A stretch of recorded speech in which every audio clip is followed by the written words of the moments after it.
Estamos de volta com o podcast Entre Manas, agora com o nosso convidado especial, Daniel Chicotte, continuando aí a falar sobre marketing, liderança, criatividade. Dani, tem uma coisa que eu acho que não pode escapar da nossa pauta, né? Que é até um dos temas da tua especialização mais recente, que é a bendita inteligência artificial, Dani. Na relação, né, entre marketing e inteligência artificial, quem você acha que manda em quem? Tem alguém mais poderoso nessa relação? Os teoristas do apocalipse acham que são as máquinas, né? Mas eu acho que vai viver um exterminador do futuro. É o que dizem, né? Mas eu acredito que a relação entre marketing e inteligência artificial, ela é mais uma parceria sinérgica do que uma questão de controle de um sobre o outro. Tá. Em vez da gente perguntar quem manda em quem, eu acredito que a questão central é a gente tentar aproveitar ao máximo as capacidades que a IA nos dão para potencializar as estratégias de marketing, né? Estou falando aqui especificamente de marketing. A gente está testemunhando agora no mundo as máquinas realizando tarefas que antes eram exclusivas de seres humanos. O ChatGPT escreve textos de dissertações incríveis. O Midjourney é capaz de criar imagens e designs impressionantes que só ilustradores muito competentes feras, né? poderiam fazer. E ela já até programa códigos sofisticados de jogos online que você faz isso em tempo real. Então, apesar desses avanços tecnológicos muito notáveis, tem uma coisa que a inteligência artificial não consegue substituir, que é a conexão humana real, né? Que é o que a gente vem falando aqui A emoção. nesse podcast. Então, eu não sei dizer se no futuro as máquinas vão se virar contra a gente e a gente vai viver um exterminador do futuro. Já pensou? Mas eu acho que isso leva um tempo gigante para rolar uma rebelião das máquinas, assim. Óbvio que você vê notícias que já saíram, como por exemplo, o Facebook desligou 2 IAs que estavam conversando entre elas ali, né? Trocando ideias, jogando fala, baralho. Poxa, da onde a gente vai parar, né? Então, eu acho que a gente, nesse momento de mundo, tem que estar muito mais preocupado em como ela pode nos ajudar, né, de fato a gente ter um mundo melhor. Como, eu realmente não sei, né? Mas a gente podia usar ela para combater as crises climáticas que a gente está vivendo. Ontem eu vi o céu azul depois de 25 dias na cidade de São Paulo, né? Como combater a fome, um monte de outras coisas, assim, que a gente, né, se o ser humano usar isso para o bem, acho que a gente tem muito mais a ganhar do que efetivamente perder. Mas falando especificamente de marketing, eu acho que ela tem desempenhado um papel transformador em 2 grandes vertentes. Que é, óbvio, a produção de conteúdo, né? E a análise de grandes volumes de dados, né? Porque ela permite hoje que grandes empresas também se automatizem ali, né? Com novos processos e analisem essas interações e comportamentos do consumidor, a própria IA, e que acabam te auxiliando para uma segmentação muito boa, predição de demanda, de estoque, enfim. E, claro, a criação de conteúdo que eu já falei. No entanto, apesar desse avanço tecnológico, o controle e a direção ele ainda é humano. Né? Ele ainda está na mão dos humanos. O poder ainda está... O poder no fim do dia é nosso, né? Porque, assim, a criatividade humana, a capacidade de se relacionar, entender as nuances dos seres humanos, a máquina não consegue fazer isso. Mas aí você vai falar, mas lá no filme Interestelar, o TARS, que é o robô, tem uma passagem que eu não lembro o nome do personagem principal ali, do Matthew McConaughey, e ele fala pro robô, você tá sendo sarcástico. Aí o robô fala, não, vou ajustar meu sarcasmo então para 75%, para nível tal. Então, né, essa questão de nuance, nesse momento, ela é muito mais humana do que da máquina. Óbvio, a IA é uma ferramenta poderosíssima, eu uso ela no meu dia a dia para tudo, né, assim... e aí você fala de IA desde a automação da sua casa, né? A automação da sua casa vamos falar, é uma IA ali, né? De certa maneira. Mas ela carece, assim, da intuição humana e da inovação que só a gente pode oferecer. Então, eu vejo mais uma colaboração entre do que uma marketing relação de e máquina dominância, né? do que uma relação de poder Uhum.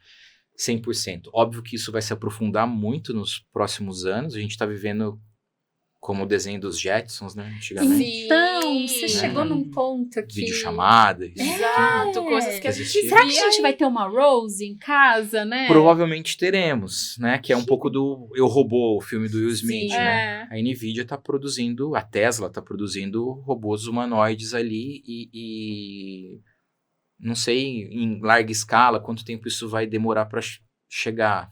Mas o fato é que isso vai chegar, isso é inevitável, sabe? Assim, acho que a chave mesmo está em equilibrar a eficiência da IA com a originalidade do ser humano para fazer isso funcionar. Né? Acontecer de né? maneira A gente eficaz. Já vibra com aquela vassourinha, aquele Com aquele aspiradorzinho, aspirador né? robô, Vai batendo na parede, vai arrumando. Exato, e ele mapeia a sua casa. Não, aqui eu já fui, não já preciso fui, ir. não preciso ir pá, mais, né? É uma coisa incrível, assim. Tecnologia, eu acho que ela vem para ajudar sempre. Eu tô mesmo, você falou da especialização, tô fazendo um MBA de gestão de negócios digitais, BI e inteligência artificial na ESPM, mas tenho estudado e me aprofundado muito em IA, participado de eventos, entrei agora recentemente por um grupo do IA Brasil, que eles estão... o Brasil é super potente nisso, né? E tô participando lá do grupo de estudo dele, sabe? Para conhecimento. Fiz vários cursos na Startse também, que tem cursos muito bons de IA, para aprender a mexer com várias ferramentas, porque cada dia que você dorme, acorda, tem 10 novas, sabe? É muito rápido, né? É muito rápido. E as que vão acabar prevalecendo vão ser sempre as maiores, né? Então, o ChatGPT, o Gemini, o Midjourney, o HiGen, que é onde você cria um avatar virtual seu para fazer vídeos, por exemplo. Um dia eu vou poder mandar um avatar da Priscila para uma reunião. Você se grava, e aí ele grava o seu avatar, tem uns movimentos ali, e aí você tá fazendo outra coisa, você sobe o seu texto, e ele grava o texto como se fosse você falando. Como se a gente estivesse conversando aqui. Não somos avatares, gente. Hein, pessoal? Somos todos reais. Somos real todos reais aqui, né? aqui. Mas isso já é uma realidade. O próprio... Mas isso já é uma coisa que já está acontecendo. Já está acontecendo. Você vê que... Eu vi esses dias um vídeo, uma propaganda com o próprio Will Smith, da Nômade. Ele falando em português, como se tivesse super fluente. Exato. E ele fala, estou usando uma inteligência artificial para você ouvir minha voz em português. Não sei se você com certeza acompanhou muitas fake news, muitos atores andam reclamando, protestando do uso de imagem, do uso de imagem por conta da IA, de tipo, né, põe a imagem do cara lá e faz essas e a boquinha. Exato. Aí a pessoa vai, gente, não sou Coloca eu. um texto ali. Por isso que eu falo, se a gente usar isso pro bem, a gente vai conseguir fazer um mundo melhor pro todo, sabe? Então, o próprio Sam Altman, que é o CEO da OpenAI, falou recentemente, alguns meses atrás, que a gente vai ter aí empresas faturando milhões de dólares ou reais, empresas de uma pessoa só, porque todos os outros funcionários vão ser agentes de IA, né, que vão estar ali trabalhando para você. Então, que loucura, é uma né? loucura, mas eu acho que a gente tem capacidade de fazer isso funcionar para o bem, sim, antes de chegar um exterminador do futuro aqui. Eu quero voltar nos Jetsons, porque eu tenho uma memória afetiva de pai e mãe, né? A gente adorava. Assistia também. E eram coisas que a gente, assim, nunca, né? Isso é só desenho. Isso já existia na cabeça de alguém, né? Que trouxe esse desenho, que trouxe essa... E eu lembro, assim, como se fosse ontem, tá? Eu devia ter uns 5, 6 anos, eu falei pra minha mãe, eu falei assim, mamãe, quando é que o papai vai ter um carro igual do George Jetson, né? Um carro que voa, né? E a minha mãe falava assim, filha, isso vai demorar muito ainda, talvez o papai nem esteja vivo quando isso acontecer. Quem sabe lá em 2020, 2030... Já estamos beirando 2030, gente, né? Tá aqui, né? E uma coisa super interessante de se pensar, assim, se você olhar, vou falar da minha geração, a minha geração é a última que viu algo analógico funcionando. Nossa! A nossa, né? Vocês são A jovens, Gina, meninas, Querido, por favor. obrigada pelos jovens. Vocês são jovens. A gente, né, a gente assim, viveu um mundo viveu totalmente totalmente analógico, a né? gente viveu o boom da internet e o começo dessa tecnologia. Sim. Então você vê o tanto que evoluiu de lá para cá, e o salto agora ele vai ser exponencial, assim, é vezes 50, vezes 100, vai crescer muito mais rápido. muito mais. A minha filha, por exemplo, nunca viu, sei lá, um telefone de discar, né? Não, mas os orelhão. nossos também Você sabe não que eu viam. acho que isso também só no museu. provoca... Também provoca uma confusão na cabecinha deles, né? Teve um episódio muito engraçado em casa, que assim, eu mostro coisas antigas pro Fabinho, né? A gente assistiu Goonies, a gente assistiu incrível. Curtindo a Vida Sim. Doidado, Nossa, ele tá muito né? bem de filmes clássicos. Ele perfeito. gosta de Michael Jackson, Ah. né? Então, eu levo muito ele para Sim. essas memórias, né? E aí, a gente tava falando sobre a televisão de tubo, né? Ah, que não existia celular na época da mamãe. E eu acho que gerou um cenário na cabeça dele que muita coisa não existia na minha época. Ele perguntou assim pra mim, mamãe, na sua época já existia cachorro? Que bonitinho.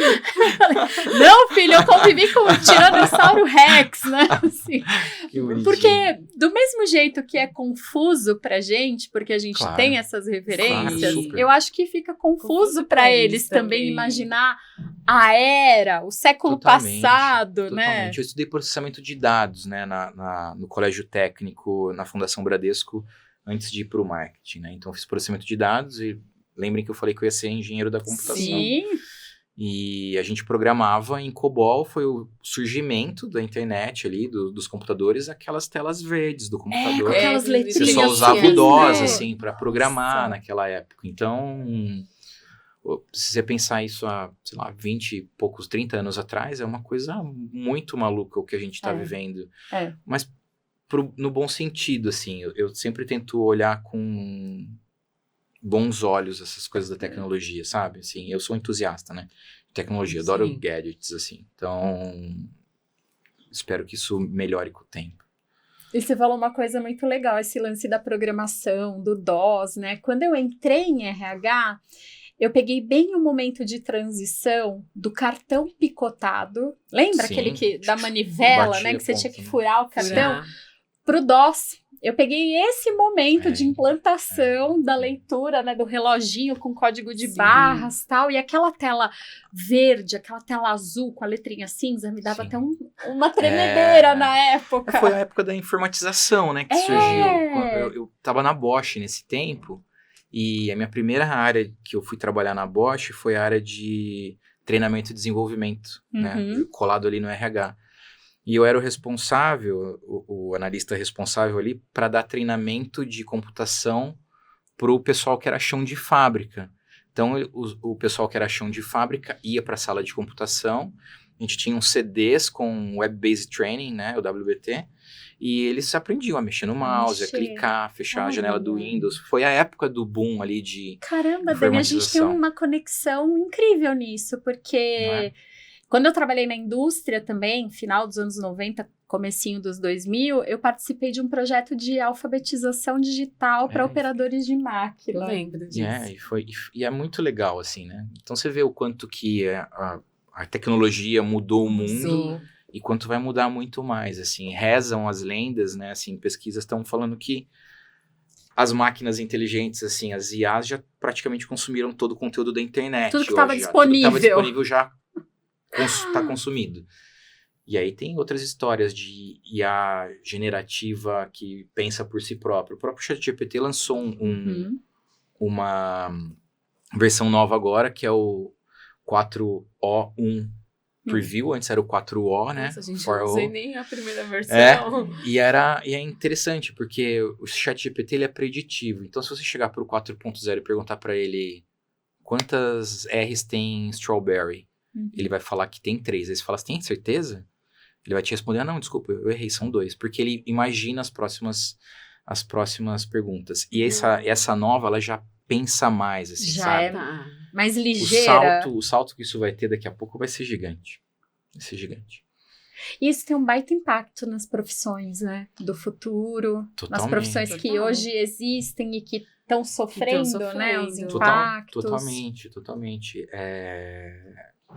E você tem que estar minimamente preparado, né? Uhum. Então, não dá mais para ignorar que isso não existe. Quem não tentar, pelo menos entender, seu emprego você vai perder o emprego para inteligência artificial, para um robô.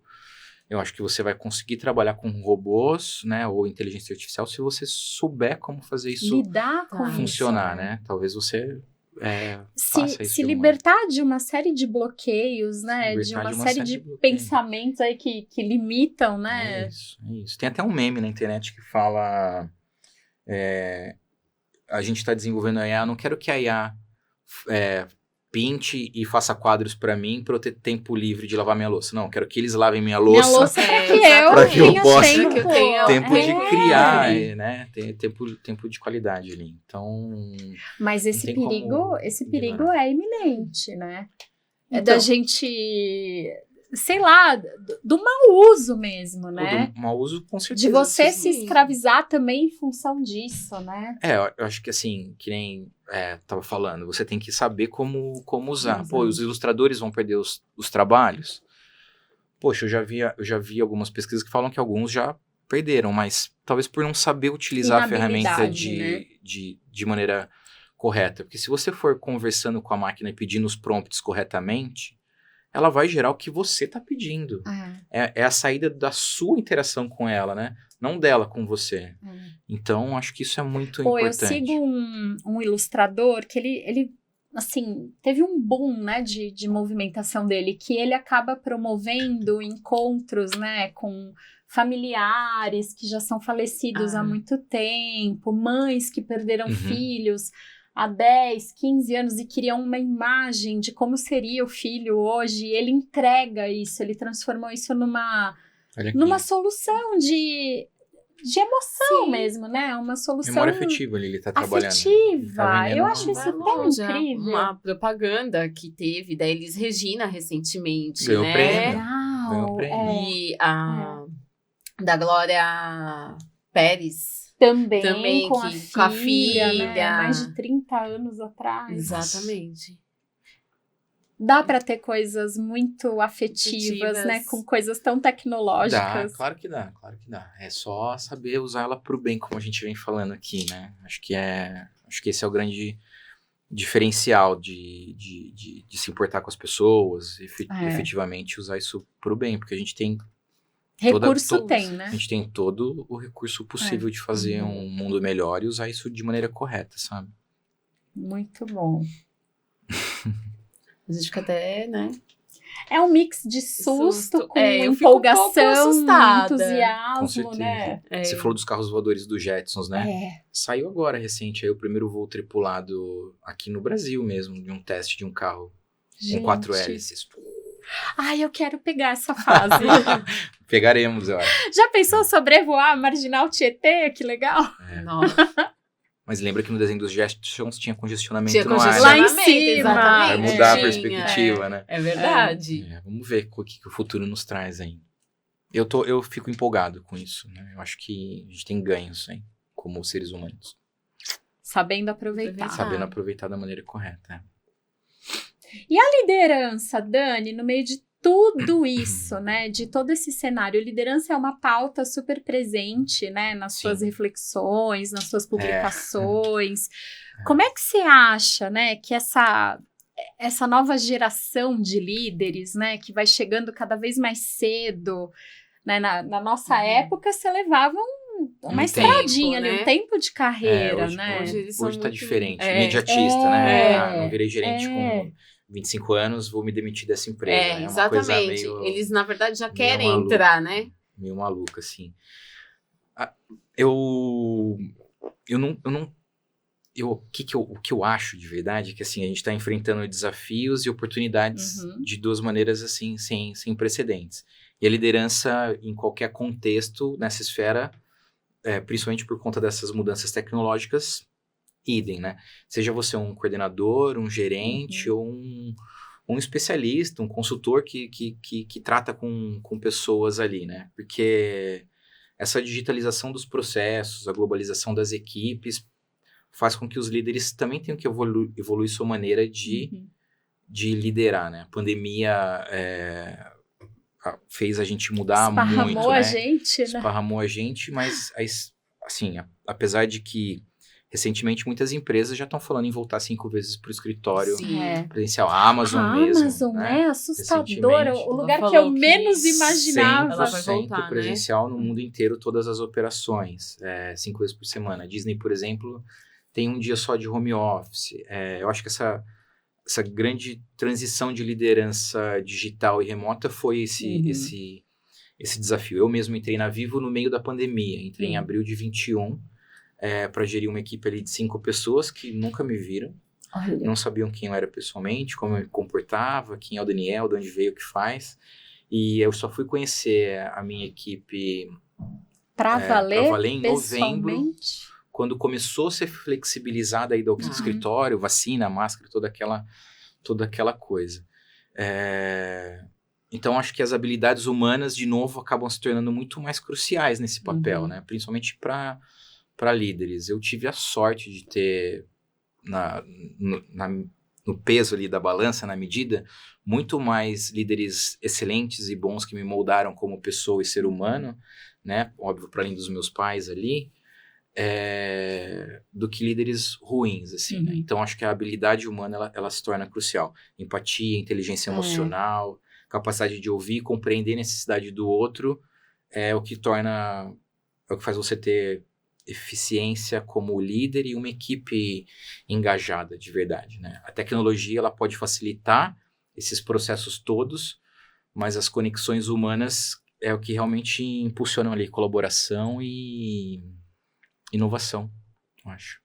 E você acha que nesse circuito, né, a gente corre o risco de ter outras decepções, né, como o caso daquela loja autônoma da Amazon, que de repente a gente descobriu que tinha dúzias e dúzias de indianos, pessoas, né, de pessoas, de seres humanos monitorando. Você acha que a gente corre o risco de ter outras frustrações como essa? Ai, eu não sei te responder com certeza, assim. Isso pra mim foi um baque, assim, quando eu vi essa notícia também, né? Porque a gente vê a Amazon ali como a empresa referência, né? Então, e eles incentivavam justamente ali a autonomia do ser humano dentro de uma loja que é grab and go, né? Experiência 100% autônoma. E no final não aconteceu. Óbvio que os impactos dessa realidade são profundos, porque eles estavam usando uma mão de obra ali um time indiano, né, que saiu na matéria, que eram 200 pessoas, eu acho. Não lembro, uma fazendo de gente, monitorando mesmo, e né? lançando isso no cartão de crédito da pessoa. Mas eu espero que não. No final das coisas, eu espero que não, assim, né? Então, eu acho que para navegar com sucesso nesse contexto, a gente tem que saber adotar essas tecnologias de maneira correta e perspicaz, que a gente estava falando agora há pouco, né? Mas fortalecendo principalmente as relações humanas, assim. Porque no final das contas, tudo se resume aos seres humanos. Não tem como ser diferente, né? Muito bom. Nossa, gente. Vamos falar mais. A gente falou de futuro o tempo todo nesse podcast, mas eu acho que a gente tem que dedicar um próximo episódio exclusivo para falar sobre futuro e longevidade. E se você não quiser perder esse bate-papo, continue com a gente.